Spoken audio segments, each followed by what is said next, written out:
Une fois qu'on a nos panneaux solaires, les régulateurs, à quoi ça sert un régulateur? On en reparle vite fait parce qu'on en a déjà parlé. Donc c'est l'interface entre le panneau et les batteries. Comme on disait tout à l'heure, la tension du panneau, elle peut être plus importante que celle de la batterie, mais peu importe, heu, on a un régulateur MPPT, il s'occupe de tout et il charge la batterie à la bonne tension. Donc c'est ce qui permet de charger la batterie à la bonne tension, suivant l'état de la batterie. Donc ouais, il est indispensable lui, hein. On ne peut pas brancher un panneau solaire Indispensable. directement sur une batterie, ça ne marche pas, ça ne Indispensable. fonctionne pas. Mmh. Ça, Ça c'est fait gonfler les indispensable. cellules et n'essayez même pas. N'essayez même pas. Juste, quand on choisit, évidemment son installation solaire, est-ce qu'il est préférable, d'avoir un, je sais pas moi, un régulateur quand on choisit son régulateur en fait, est-ce qu'on choisit son régulateur en fonction de nos panneaux solaires qu'on a dessus? Est-ce qu'on choisit un régulateur qui peut éventuellement accepter un panneau solaire supplémentaire si à un moment donné je veux en installer un supplémentaire? Comment je fais le choix en fait du régulateur? Moi, je suis d'avis de toujours prendre le régulateur qui va avec le panneau. Je trouve pas que ça sert à grand chose de l'anticiper. Parce que c'est vrai qu'on conseille globalement quand même plutôt donc de relier des panneaux de mêmes caractéristiques, donc même strictement les mêmes plutôt ensemble. Donc comme tu le disais, bah, les panneaux solaires, ils évoluent. Toi, ton panneau solaire, pour les mêmes dimensions, il est passé de 190 à 215 watts en un an. Donc c'est vrai que c'est quand même des choses qui évoluent, beaucoup. Donc anticiper l'ajout strictement du même, bah, pourquoi ne pas tout de suite le mettre, en fait? Donc moi, je suis plutôt d'avis, on met le régulateur qui va bien avec le panneau et si on fait évoluer l'installation, bon, on mettra peut-être un petit panneau, mais du coup, on rajoutera un petit régulateur, plutôt que de s'embêter à tout recabler et cetera. Peut-être ça implique de percer le toit et de retoucher un peu à l'isolation, mais enfin, dans tous les cas, on va être obligé à un moment de faire ça. Donc ouais, moi, je prends le panneau avec le bon régulateur, c'est ce que je conseille et si l'installation évolue, bah, elle évoluera et on rajoutera, ce qu'il faut. Mais voilà, prendre le bon régulateur pour le bon panneau et pas besoin d'anticiper, selon moi. Moi, je pense, que, moi, j'ai fait mon installation. Alors bon, effectivement, je suis un peu le mauvais exemple, mais parce qu'on l'a fait dans le cadre d'un partenariat et tout, on a passé mon 290 watts à 215 watts. Si, ça n'avait pas été dans le cadre d'une vidéo et d'un partenariat, je ne l'aurais pas fait. Je dis ça dans le sens où, une fois que vous avez fait votre installation solaire, que vous avez installé vos panneaux solaires sur le toit et tout ça, je pense que rarement, vous allez revoir votre installation solaire. C'est pour ça qu'il faut bien la penser dès le début. Je pense que quand vous avez fait toute votre installation, que vous avez tout installé et tout, parce que c'est quand même contraignant hein, de passer tous les câbles, les trucs, les machins, une fois que c'est fait, vous n'avez pas envie de changer l'installation un an et demi ou 2 ans après en disant oh tiens, je vais remettre un autre panneau de machin, de trucs. C'est peut-être que vous allez changer parce que justement, vous n'aurez peut-être pas anticipé la demande que vous allez avoir dans un an ou deux en vous disant tiens, mon Ouais, c'est matériel a ça. évolué et tout. C'est pour ça qu'il faut y penser dès le début, votre consommation. Je pense que c'est super important ça. N'est-ce pas, Bah, Adrien? oui, toi, c'est ça, parce que ça marche bien parce que tu as prévu la chose en amont et ce gain de puissance, bah, tu le vois comme un gain et tu te dis: «Tant mieux» et parce on a pu faire ça ensemble. Mais, si, il arrive que, les personnes, réceptionnent un camping-car ou un van aménagé déjà avec un panneau de 120 ou 100 watts et là, souvent c'est pas suffisant pour eux et c'est là qu'ils reviennent sur l'installation parce que, ça a été livré comme ça. Vraiment, hein, je crois que c'est vraiment le truc qu'il faut retenir de cette petite soirée solaire. C'est vraiment prenez le temps. S'il y a du temps pas à perdre, mais à prendre, c'est vraiment de penser dès le début ce que vous allez faire avec votre installation et même d'anticiper, si alors je parle pour les gens qui veulent, vraiment, vivre, dans leur véhicule ou qui veulent anticiper et aller loin avec, hem penser un petit peu à l'avenir, pourquoi qui peut le plus, peut le moins, Mathias? Ça, généralement, je le sors pour les sections de câbles, donc je sais pas si c'est, bien pour cette OK. partie-là. Bah, on peut Mais parler des sections de câbles, hein, parce que de toute façon, là, on a parlé quand même du régulateur et des panneaux solaires. On va pas tarder à arriver au stockage et les batteries. On peut parler du câble maintenant, hein, parce qu'effectivement, on va parler des gros éléments, mais le câble aussi, je crois qu'il est très, très important, c'est c'est ça? important, ouais, c'est important si on fait un petit point là-dessus, mais c'est vrai que le câblage pour le coup, c'est un important. C'est ce qui va quand même conduire l'électricité d'un appareil A à un appareil B dans l'idée, ou des batteries jusqu'au convertisseur, admettons. Donc là, cette énergie, il faut pas qu'elle se perde non plus. Si on met pas la bonne section de câble, un bon diamètre de câble, ben, on va avoir des pertes. Ça va chauffer et en fait, si ça chauffe, au lieu c'est que l'énergie, au lieu d'arriver jusqu'à votre appareil, elle s'est perdue en route. Donc là, il faut mettre la bonne section de câble pour pas avoir de soucis. Pour pas perdre de l'énergie, et dans le cas le plus grave, ou si c'est vraiment trop petit, que ça chauffe vraiment et que ça y ait vraiment un problème type incendie, donc là, faut la bonne section, et moi, ce que je dis toujours: «Qui peut le plus, peut le moins». On vient me voir: «Est-ce que je mets du 6 ou du 10 millimètres carrés?» Qui peut le plus, peut le moins, mettez du 10 millimètres carrés et vous êtes pas embêtés. Voilà. Donc là, c'est surtout dans ce cadre-là que je la sortais, cette expression. Mais en tout cas, le câblage, c'est vraiment un point où voilà, faut pas trop rigoler avec ça non plus. Il faut choisir la bonne section, bien faire quand on met des cosses sur un câble, quand on vient mettre, voilà, un embout sur un câble, faire en sorte de bien le faire, et surtout prendre la bonne section pour pas être embêté. On va parler du stockage maintenant, de la batterie et tout. On parle des différentes technologies, les batteries. On a dit que les batteries, en fait, pour faire simple, c'est un gros réservoir dans lequel, on va mettre évidemment toute l'énergie qu'on a récupérée grâce au panneau solaire qui a été transformé par le régulateur, et tout ça, ça a été amené jusqu'à la batterie. Donc vous vous retrouvez avec un gros réservoir, et évidemment, alors ça, c'est la magie, de la technologie, votre gros réservoir, il peut être plus ou moins lourd, plus ou moins encombrant, et tout ça à cause des différentes technologies. Euh, vous me dites encore, les gars, si je me trompe, mais ce qu'il faut savoir, et souvent, en fait, moi, c'est la première chose quand j'ai fait mon installation, je n'avais pas bien compris exactement. En fonction des technologies, les technologies, c'est batterie plomb, batterie gel, gel carbone, lithium. Et dans le lithium aussi, il y a plein de types de lithium. Et ce que j'ai remarqué, et ce que je ne savais pas au début, et un truc qui est hyper important, c'est que si vous avez une batterie lithium, ou si vous avez, on va prendre carrément l'opposé, une batterie plomb, eh ben, ça ne se décharge pas pareil. C'est-à-dire que si vous avez besoin d'utiliser votre réservoir et de le solliciter énormément, si vous avez une batterie plomb, plus vous allez faire. En fait, une batterie, sa durée de vie, elle fonctionne en fonction de sa charge-décharge. En fait, on appelle ça des cycles, hein. C'est ça, les gars? Vous me dites, hein, Ouais, si vous m'arrêtez, hein, c'est si je ça. dis des bêtises. Et en fait, Oui. eh ben, si vous avez une batterie plomb, par exemple, vos cycles, charge-décharge, on parle pas en plus de décharge à 100%, hein. Parle de charge à 50%. Eh ben, sa durée de vie va être considérable en fonction du nombre de charges et de décharges. Et si vous voulez préserver une batterie plomb le plus longtemps possible, ben, si vous avez une batterie plomb, par exemple, de 100 ampères heure, on dit 100 ampères heure, les gars. C'est ça, hein, on ne dit pas 100 ampères, 100 ampères heure, hein. Donc, on dit 100 ampères heure. Si vous avez une batterie plomb de 100 ampères heure, eh ben, vous avez potentiellement, si vraiment vous voulez la préserver, je crois que c'est que 30%, c'est ça?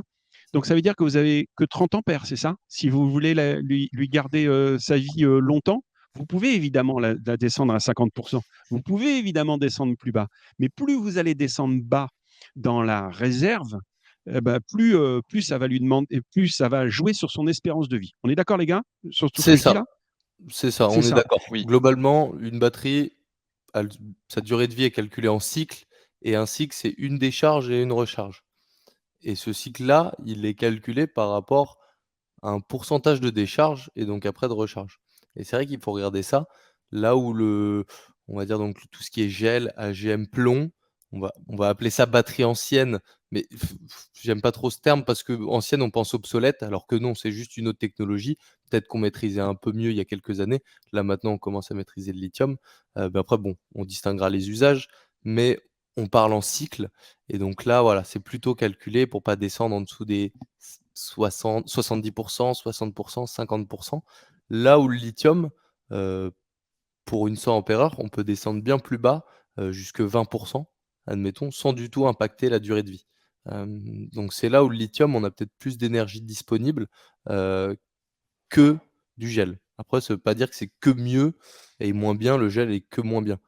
Pour le coup, là, ça dépend des usages, on n'a pas toujours besoin d'une batterie lithium. Heu, Là, après, on va peut-être en discuter, mais Il y a un paramètre qui est super important, toujours pareil, en tant que personne qui vit dans un véhicule aménagé type fourgon. ça peut être aussi le cas pour les camping-cars, où on est limité quand même en poids.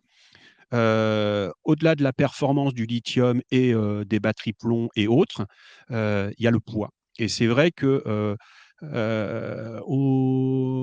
une batterie gel de 100 ampères, par exemple, ça va peser presque 2 fois plus lourd qu'une batterie lithium pour la même capacité. Donc, il faut Mmh. vraiment aussi, c'est un paramètre qui n'est pas négligeable. Après, moi, en tant que personne qui vit tout le temps dans son véhicule, qui sollicite énormément sa batterie, je trouve que il y a pas de compromis à faire, en fait. C'est vraiment, le lithium, pour moi, c'est quand même pas mal, c'est super confortable. Au-delà du poids, c'est quand même des batteries où je suis pas tout le temps en train de me poser la question en me disant: «Oh là, je suis à 50, il faut que je me limite un peu», là, j'ai l'impression d'avoir, un réservoir que je peux utiliser quasiment, jusqu'au bout. Je crois même que, moi je le f ça m'est déjà arrivé une fois ou 2 où vraiment je suis descendu jusqu'à son maximum. C'est 92 ampères heure, en fait. Je crois que j'ai à 92, de toute façon, en plus, les batteries lithium Victron comme moi j'ai, qui sont des modèles haut de gamme, ont plus un BMS, sont assez bien pensés. Si on tire trop dessus, ça coupe, ça les met en protection.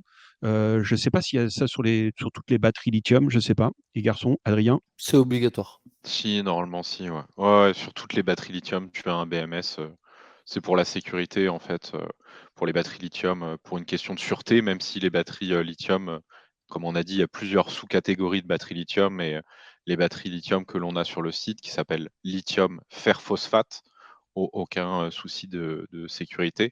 Pour rebondir avec ce que tu disais justement, la batterie, 100 ampères-heure, plomb, elle va avoir un poids environ de 30 kilogrammes. La batterie 100 ampères-heure lithium, elle va avoir un poids environ de 15 kilogrammes et c'est encore, augmenté par le fait que, justement, on parlait d'énergie, utile dans la batterie, donc on appelle ça l'énergie utile. Si tu la décharges à 50 sur ta batterie plomb, donc tu as 50 ampères-heure d'énergie utile et sur ta batterie lithium, tu as 80 voire 90 ampères-heure d'énergie utile dans ta batterie et donc tu vas pouvoir prendre une batterie plus petite et donc c'est encore augmenter, le gain en poids et le gain en espace.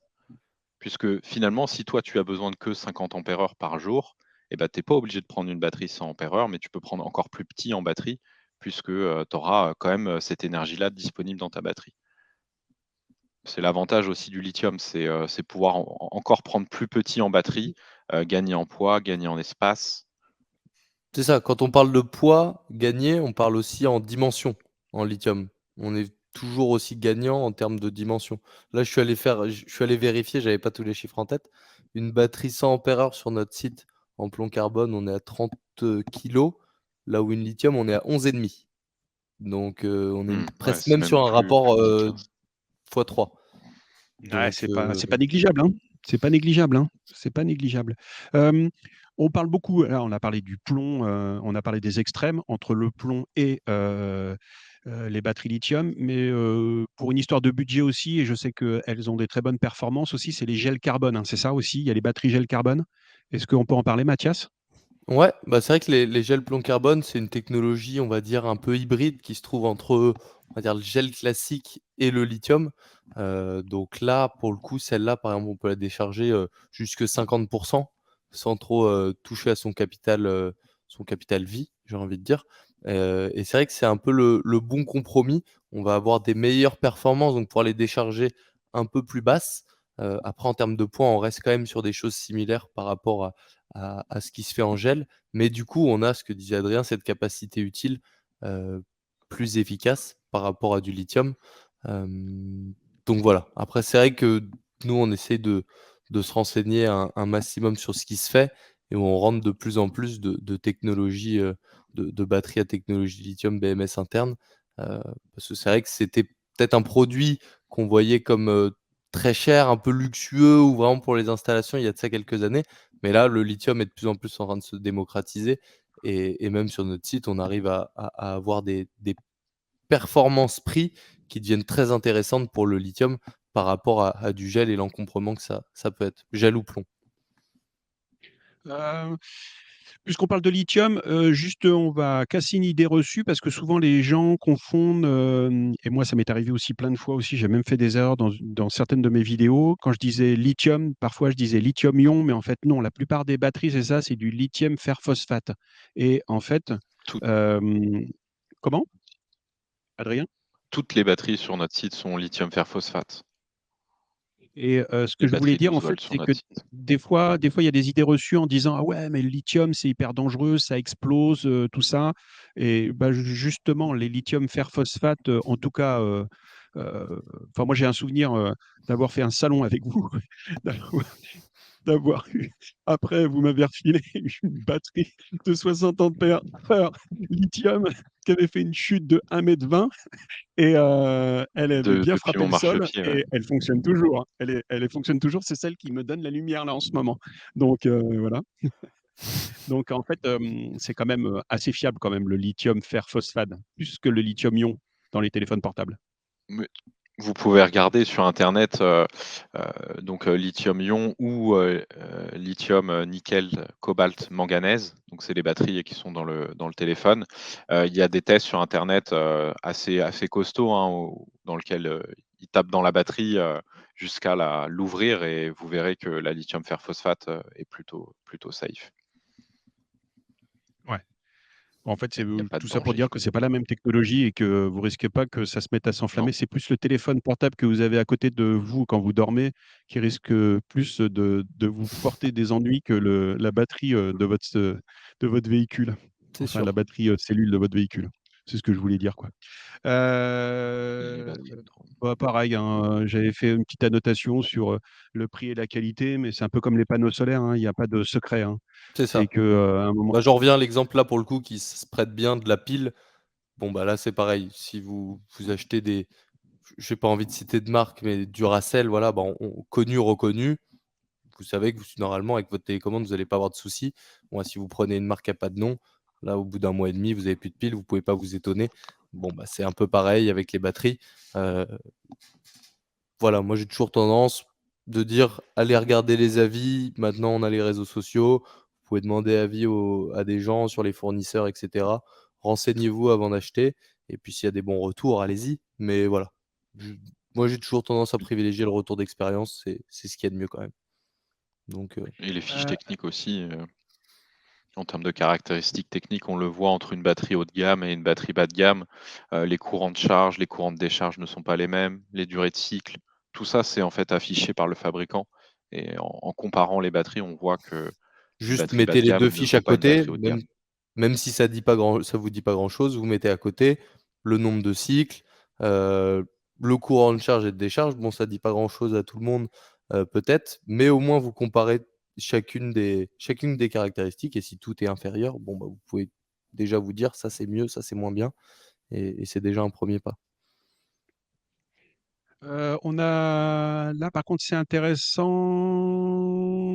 dans le sens où, bon, moi, je vis toujours dans mon van, à plein temps, donc si j'ai pas trop ce problème-là, mais c'est vrai que, en termes de stockage, d'hivernage, les batteries et tout, est-ce qu'il y a des petites recommandations à faire pour ceux qui, utilisent pas leur véhicule tout le temps avec? Qu'est-ce qui se passe, en fait? On laisse la batterie comme ça, tout va bien et c'est la fête ou, il y a quand même des précautions à prendre? Adrien? Ah, OK. Je vois pas quand j'étais affiché, pardon. En fait, si la batterie, si le véhicule, dort dehors, ce qui est rarement le cas pour un hivernage, mais bon, ça peut arriver, hein, il peut être sur une place de parking, à côté de chez vous. Le solaire va maintenir la batterie chargée, donc là, il y a aucun problème. On touche à rien, il faut laisser, le système tel quel. Tout va être, géré, automatiquement par le régulateur de charge solaire. Si par contre le véhicule est en intérieur, là, il faut, soit avoir une prise pour maintenir la batterie, chargée, via une prise, un chargeur, 230 12 volts ou alors si on n'a pas le choix, on peut pas recharger, sur une prise 230, bah, dans ce cas-là, il faut éventuellement enlever la batterie pour la ramener chez soi et la maintenir chargée ou la charger de temps en temps. Ce qu'il faut retenir, c'est une charge environ, 1 fois tous les mois pour les batteries plomb et à peu près, une fois tous les 3 mois pour les batteries lithium, une charge complète. Non, bah, on parlait d'hivernage aussi, les batteries, ça aime pas les températures trop froides et également dans l'extrême trop chaudes, mais globalement plutôt trop froides pour ce qu'on entend. Donc c'est vrai que le lithium, pour le coup, aime pas trop généralement tout ce qui va être en dessous des 0 °. Et là, pour le gel, on parle plus de -15, -20 °, en termes de température mini, et généralement maxi, on est autour des 50 degrés. Ça peut de temps en temps arriver en fourgon, je pense. À toi de me dire, Philippe, si 50 degrés dans le véhicule, en plein cagnard, ça peut arriver l'été.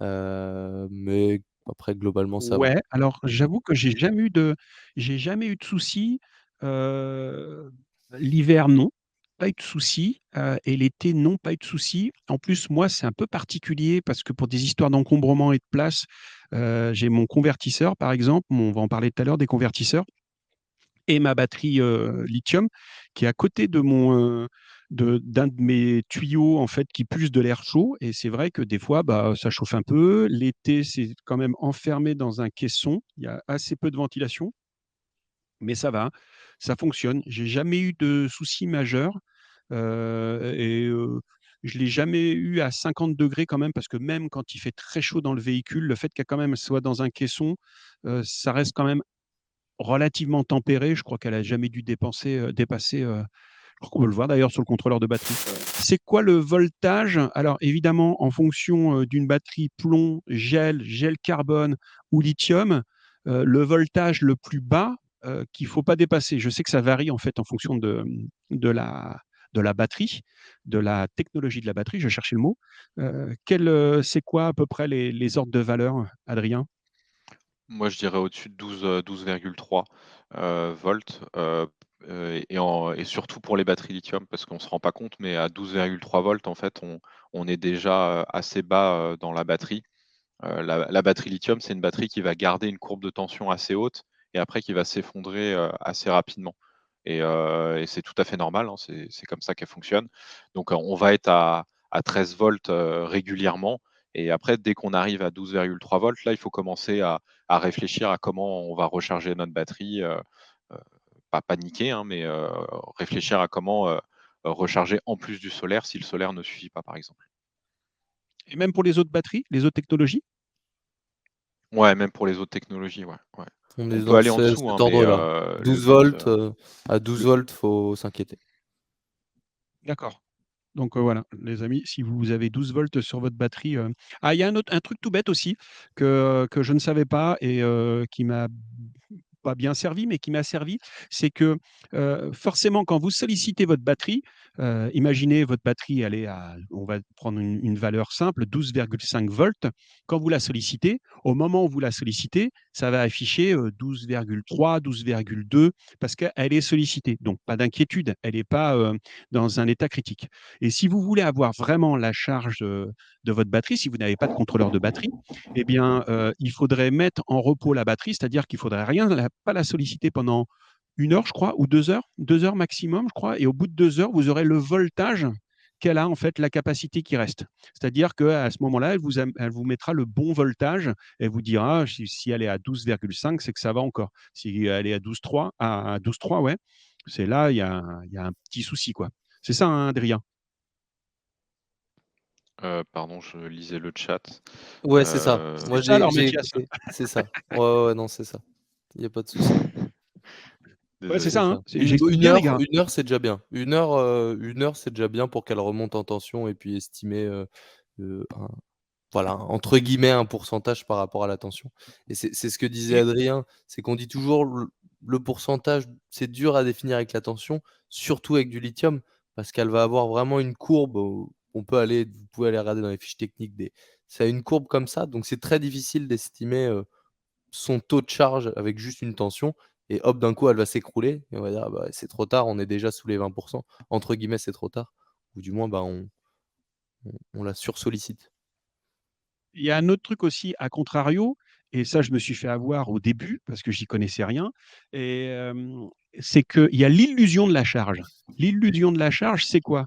C'est que vous allez rouler 20 minutes et quand vous allez arrêter votre véhicule, vous allez regarder la tension de votre batterie et puis vous allez voir, ah, c'est cool, elle est à 13,5, tout va bien, ça y est, elle est rechargée, c'est la fête, quoi. Et puis 1 heure après, en fait, elle va récupérer sa charge. Si en plus vous la sollicitez, elle va redescendre aussi bas, voire plus bas que le voltage que vous aviez avant en disant, ah, commence à être déchargé, il faut que je roule un peu, quoi. Donc, rouler 20 minutes, en fait, malheureusement, ça sert pas à grand chose, quoi. À moins vraiment que vous ayez un booster chargeur, on va pas tarder à en parler, les amis, vous inquiétez pas. Et encore 20 minutes de booster chargeur, même je sais pas moi, 30 ou 40 ampères, je sais pas, ça va jusqu'à 30 ampères, je crois, le maximum, je crois, avec un Spartorion. Enfin, c'est comme ça chez moi. 20 minutes de 30 ampères, bon, ça rajoute quelques ampères, mais c'est pas non plus un truc phénoménal. Donc, ne pensez pas que en faisant 20 minutes de route, vous avez rechargé votre batterie et c'est reparti pour un tour. Voilà, je voulais bien insister sur ce truc-là parce que moi, je me suis bien fait avoir et ça peut être le Et piège, ça quoi. complète ça complète ce que disait Mathias, en fait, c'est qu'on peut pas déterminer vraiment en fonction de la tension, le pourcentage de charge. Parce qu'en fait, il y a 2 types de tension. Il y a ce qu'on appelle la tension au repos. Donc c'est ce que tu disais toi, quand tu laisses ta batterie après 1 heure, après l'avoir chargée ou déchargée. Et donc là, tension au repos, on va être, par exemple, pour une batterie plomb à 12,9, on va être à 100. Alors que quand la batterie est vraiment à 100 maintenue chargée par le panneau solaire, elle est à 13,8. Donc tu vois l'écart? 13,8, 12,9, tu vois? C'est pour ça que justement on ne peut pas, avec la tension, déterminer, vraiment le pourcentage de charge et c'est là où, intervient toute transition toute trouvée, le contrôleur de batterie. Bon, je suis pas sûr que c'était Ouais, ça qu'il fallait que je dise. on devait parler du convertisseur chargeur, mais c'est pas grave. C'est Parlons ça. du contrôleur de batterie parce que je pense que c'est un truc aussi enfin, moi, en tant qu'utilisateur, j'ai l'œil rivé dessus tout le temps, surtout l'hiver, en fait, parce que comme son nom l'indique, c'est le contrôleur de batterie. Ça me sert à regarder, à avoir une idée tout de suite de l'état de ma batterie. Tout de suite, je regarde, quoi. Elle me dit, là, en ce moment, là, au moment où je vous parle, je suis à moins 35 ampères. Donc, j'ai bouffé 35 ampères depuis cet après-midi où il était à 100%. Donc, je suis à moins 35 ampères. Je peux avoir les volts. Ah bah oui, moi je l'ai là en plus parce que j'ai pas, j'ai aussi, grâce au Bluetooth, en fait, je peux vous donner l'état de ma batterie. Et ça, c'est super parce que, enfin, je pourrais pas vivre sans. Franchement, le contrôleur de batterie, je pourrais pas vivre sans. J'ai la tension de ma batterie là, elle a 13,01. En ce moment, je consomme 6 ampères, les amis, avec toute mon installation électrique et tout. Ça me consomme 6 ampères. C'est 78 watts, hein, moins 35,2 ampères. Et si je continue à cette allure-là, le contrôleur de batterie, il me dit, si tu continues comme ça à consommer autant d'énergie, eh bien, dans 8 heures et 54 minutes, tu n'auras plus d'énergie. Donc déjà, j'ai un peu un estimatif du. Et puis là, en ce moment, elle fait 21 degrés, les amis. Voilà, j'ai la température de ma batterie. J'ai même les historiques et tout. Et Et à ça a plein choisir, d'avantages, en fait. parce que ça m'intrigue moi personnellement, tu pourrais faire sans Bluetooth et avoir juste un cadran dans ton véhicule ou le Bluetooth est quand même un gros plus? Là, pour le coup, c'est personnel. Écoute, non, je pourrais faire sans et ça m'arrive très souvent. Moi, en fait, mon contrôleur de batterie, il est là, en Tu les fait. Il 2 est là où il y a tous mes tableaux de commande, en fait, au-dessus de la porte. Vous voyez, le contrôleur de batterie, c'est un BFV 712, il au est là. milieu. Et j'avoue que j'utilise, tout ce qui est Bluetooth, en fait, j'utilise plus pour, regarder mes régulateurs qui sont fourrés dans un caisson et enfin, j'ai pas accès, en fait. Puis, en plus, c'est que des boîtiers, donc Donc j'ai pour voir ta plus facilement regarder. production, Ouais, je pourrais l'utiliser sans le Bluetooth. Par contre, ce que j'ai, ce qui est super pratique, j'ai ce qu'on appelle comment ça s'appelle? Un dongle, c'est ça? Si on parle de Bluetooth, j'ai un dongle, en fait, qui est branché, en fait, avec mon chargeur convertisseur, qui fait les 2, en fait. Et lui, par contre, me permet d'éteindre et d'allumer à distance grâce au Bluetooth. Ça, c'est super pratique parce qu'en fait, mon convertisseur, il est difficile d'accès.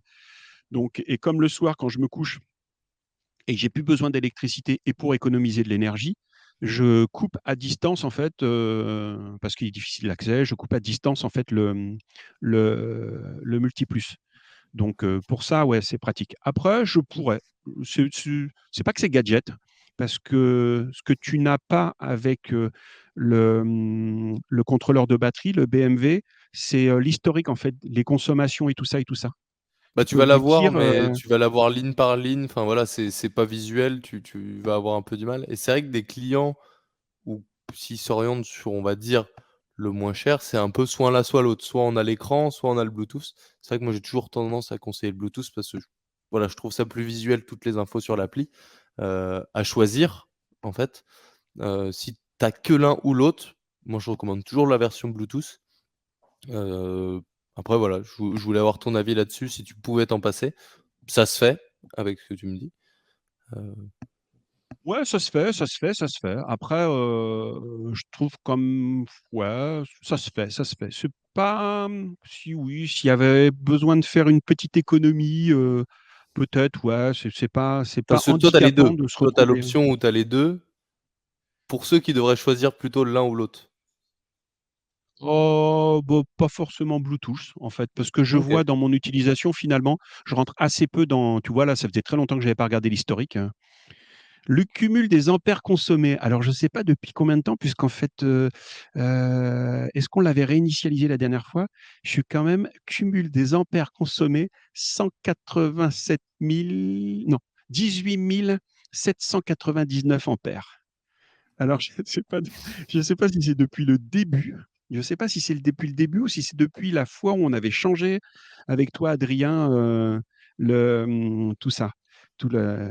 Et Non, hier, je non, regarde. parce qu'on avait juste changé le panneau, ça et rajouté un Smart Orion, donc normalement, c'est depuis le début.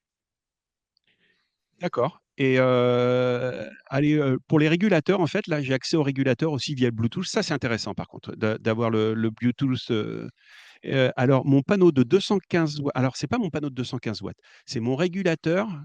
C'est mon régulateur qui est sur mon plus gros panneau, donc qui était un 190 watts après un 215 watts, depuis le début. Depuis que donc j'ai Michel. Sur ce régulateur-là, parce que j'ai 2 régulateurs, il m'a fourni 508 000 watts-heure. Et le 500 et le 60 watts, en fait, donc le régulateur qui pour les 2 petits panneaux qui sont, 2 fois 30 watts, 60 watts, au fond, il m'a fourni depuis le début 149 000 watts-heure. Voilà. Michel, une vraie centrale électrique depuis 2018. Quand même pas mal.